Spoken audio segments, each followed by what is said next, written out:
Hello and welcome back to today's episode of FACTSLAP. We're going to be talking about one of my favorite subjects, G-Force.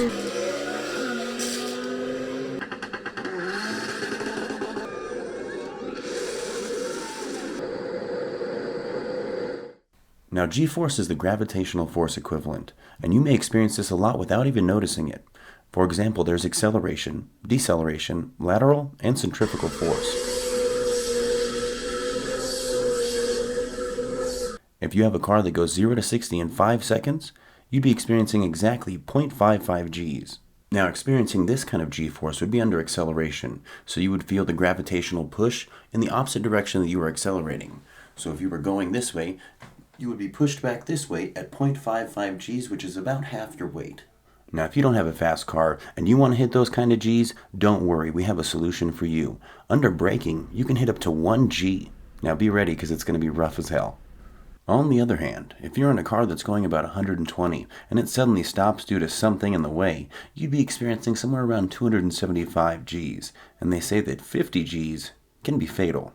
Now, a lot of people may not know this, but roller coasters push some pretty heavy Gs. They go anywhere from 2 all the way up to 6 Gs, but the average person usually passes out right around 4 or 5. Side note, so I spent about 30 minutes looking for any instance where a downward G-force would happen to make somebody poop their pants. And it never happened, ever. There's no evidence. And I think it's because every single one of those tests they were sitting down, so it'd make it real hard to poop yourself. But what I did find, have you ever heard about the brown note? Apparently it's a note so low that it makes your sphincter release. As well as, apparently getting kicked right in between the goodies and the butt, and then being leg swept will force you to poop as well. The more you know. Now, G-force can produce a lot of fun, if used correctly. For example, when skydiving, you're falling at exactly 1 G because you're just falling at Earth's gravitational rate. Now, that's until you reach terminal velocity, at which the medium that you are going through, which is the wind, will be going so fast that you can no longer accelerate anymore. It is holding you back. Now, to explain how strong the wind is when you reach terminal velocity, if you were in a car going 200 miles an hour, just to maintain that speed braking that wind, you would need 375 horsepower. But Hunter, I'm not worried about a measly 375 horsepower. I have a rocket, and it's got 37 million horsepower. How many Gs can I reach when I launch? Well, you'd be hitting right around 3 Gs at 17,800 miles an hour to break Earth's orbit. Let's be realistic, Hunter. Rockets are way too expensive. I just have a fighter jet. What can I do? Most fighter pilots train to operate under around 9 Gs, and since they're a plane and they can go in all 3 dimensions, up, down, left, right, forward, and back, they experience Gs in multiple ways, and the highest Gs are usually from tight turns and acrobatic moves.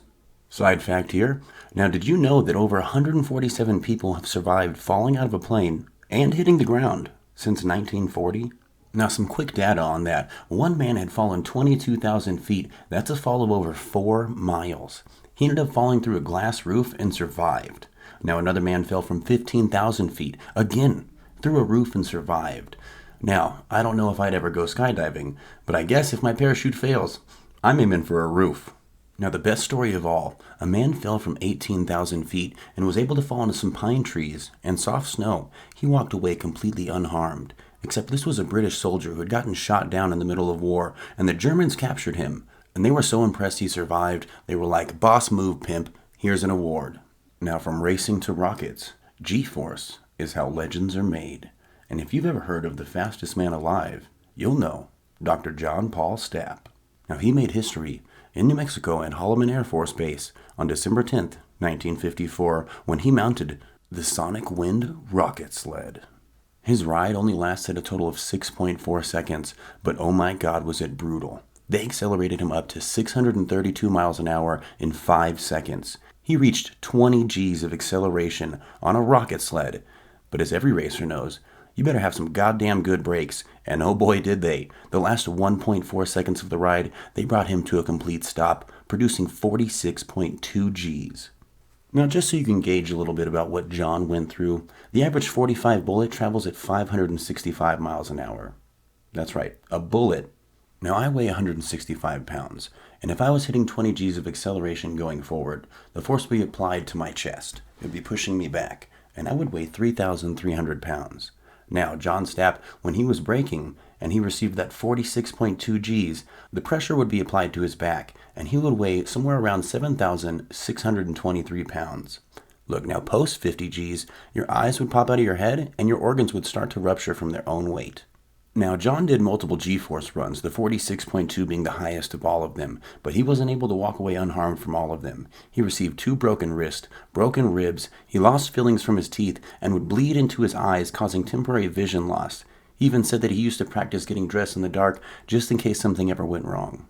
But under a later test under the direction of John Stapp, Eli Beating reached 82.6 Gs. This wasn't from hitting some high speed like John. Now he was only going 35 miles an hour, but they stopped him over a single foot of distance. Now for 0.01 of the 0.04 seconds he was stopped, he received 82.6 Gs. And this would actually get Eli hospitalized for about 3 days. Speaking of destructive G-force, have you ever heard of a railgun? It's usually a large cannon that uses electromagnets to propel an object up to 6,700 miles an hour. Now this extreme speed causes so much damage, it has an armor-piercing value of 100, which means no matter what it's made of, it'll go through it. Now if the projectile that the railgun fired came to a complete stop in 1/10 of a second, or 0.1 of a second, it would receive 3,054 Gs. Now along the same lines of speed, there was an idea back in 1967 called Project Thor, where they wanted to put 20-foot, 24,000-pound tungsten rods in space and drop them on their enemies.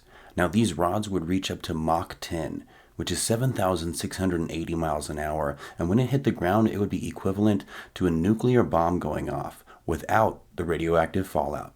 Thanks for stopping by FACTSLAP and taking an informational ride about G-Force.